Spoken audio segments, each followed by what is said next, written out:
Ils sont venus dans notre village à Maroua vers 22h30 et ont commencé à brûler des maisons en criant Allahu Akbar.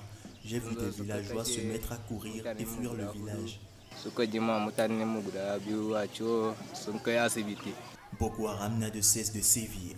Des hommes armés ont envahi le village d'Amaroua à 20 km de Maïdougouri dans la nuit de samedi à dimanche, tirant au hasard sur les villageois et mettant le feu à toutes les habitations.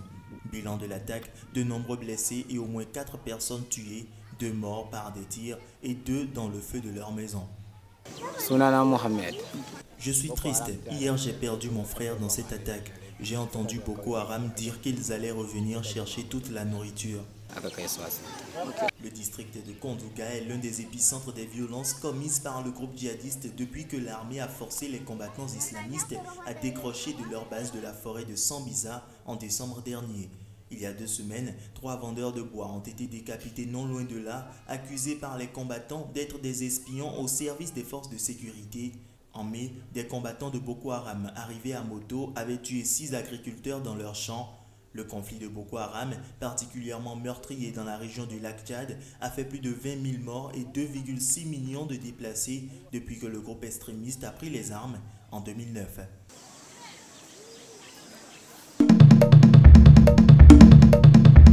Une attaque terroriste contre un café-restaurant de Ouagadougou dimanche soir a fait au moins 20 morts et une dizaine de blessés. Selon le ministre de la Communication Rémi Danginou, des personnes ont été retenues par les assaillants et certaines ont été relâchées. Des opérations de quadrillage et vérification des maisons avoisinantes se poursuivaient lundi matin, a précisé le ministre lors d'un point de presse diffusé notamment sur les réseaux sociaux et RFI. La police scientifique était déployée sur le site pour les prélèvements pour l'enquête et l'identification des victimes.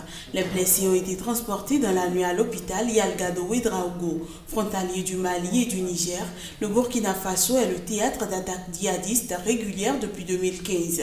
Le restaurant Istanbul, situé à environ 200 mètres du café Cappuccino, avait été en janvier 2016 la cible d'une attaque djihadiste sanglante selon un mode opératoire similaire revendiqué par Al-Qaïda au Maghreb islamique AQMI. Cette attaque avait fait 30 morts et soit 11 blessés, en majorité des étrangers.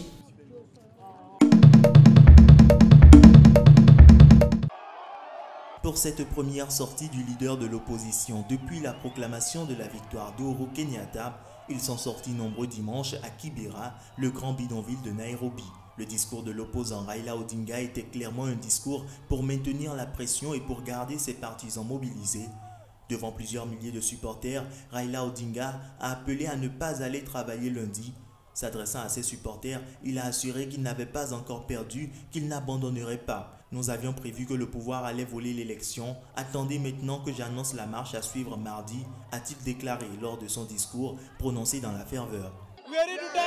Nous sommes prêts à mourir. Pourquoi devrait-on vivre s'il n'y a pas de justice? Nous sommes vraiment contents parce que c'est ce qu'on attendait. Il n'y avait pas de bruit et on était inquiets. On ne connaissait pas le plan, mais maintenant on le connaît et on est prêt quoi qu'il arrive. La coalition d'opposition NASA affirme que le score de Kenyatta est le fruit d'une manipulation électronique du système de transmission et de décompte des voix utilisé par la commission électorale et censé précisément prévenir les irrégularités. Le secrétaire général des Nations Unies a demandé à Odinga d'envoyer un message clair à ses supporters afin qu'ils s'abstiennent de recourir à la violence.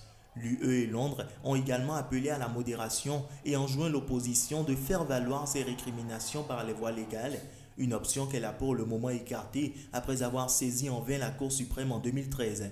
Vendredi soir, Kenyatta, au pouvoir depuis 2013, avait tendu la main à Raila Odinga dans une adresse à la nation après sa victoire.